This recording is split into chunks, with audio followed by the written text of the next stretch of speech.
Bangladesh BBS এর হিসাব অনুযায়ী 12 কোটি ভোটারের মধ্যে 7 কোটি 35 লাখ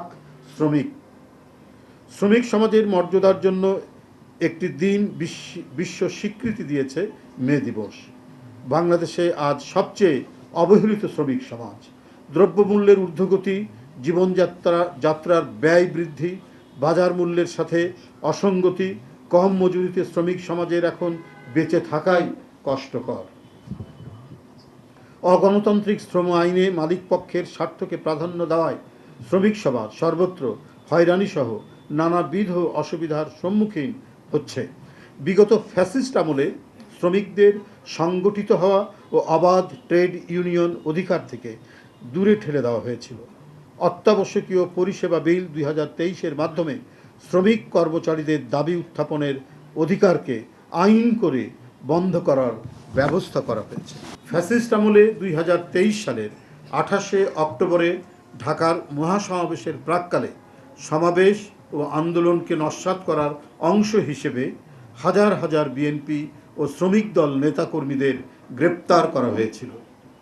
ওই সময়ে কারাবন্দী শ্রমিক দল নেতা ফজলুর রহমান কাজলের হাতে হ্যান্ডকাপ, পায়ে ডান্ডা বেরি পড়া অবস্থায় হাসপাতালের বারান্দার ফ্লোরে বিনা চিকিৎসায় হত্যা, মজুরি বৃদ্ধির আন্দোলনে 4 জন গার্মেন্টস শ্রমিক আঞ্জুয়ারা খাতুন, রাসেল হাওলাদার, জালাল উদ্দিন ও ইমরানকে আওয়ামী সন্ত্রাসী ও পুলিশ গুলি করে হত্যা করেছিল। সাংবাদিক বন্ধুগণ, গত 5ই আগস্ট 2024 ফ্যাসিস্ট খুনি হাসিনা পতনের পর ভিন্ন এক প্রেক্ষাপটে বাংলাদেশে মহান মে দিবস পালিত হবে।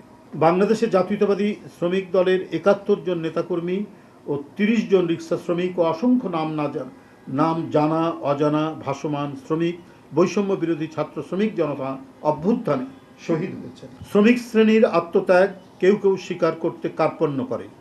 একটি গণতান্ত্রিক সরকার ব্যবস্থা প্রবর্তন, ভোটাধিকার প্রয়োগ, শোষণ ও বৈষম্যহীন সমাজ ব্যবস্থা শ্রমিকের আজন্ম স্বপ্ন। দেশ এক ক্রান্তিকাল অতিক্রম করছে।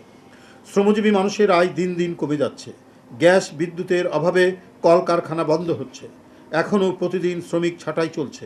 বেকার হচ্ছে হাজার হাজার শ্রমিকের জীবনে অর্থনৈতিক ও সামাজিক নিরাপত্তা নেই। পতিত হাসিনা সরকারের লুটপাট ও দুর্নীতির কারণে সরকারি পাট ও চিনিকলগুলো বন্ধ করে হাজার হাজার শ্রমিককে পথে বসানো হয়েছে। তারা স্ত্রী সন্তান সহ অর্ধাহারে অনাহারে দিনাতিপাত করছে। বই খাতা ক্রয় করতে না পেরে বাচ্চারা স্কুলে যেতে পারছে না। প্রচলিত নিয়মে 5 বছর পর পর ন্যূনতম মজুরি ও জাতীয় বেতন স্কেল ঘোষণা হয়ে থাকলেও বিগত ফ্যাসিস্ট হাসিনা সরকারের সময়ে গত 10 বছরে বেশি সময় ধরে ন্যূনতম মজুরি ও জাতীয় বেতন স্কেল ঘোষণা করা হয়নি। অথচ চাল, ডাল, তেল সহ নিত্যপণ্যের ঊর্ধ্বগতিতে শ্রমজীবী মানুষের জীবন ওষ্ঠাগত।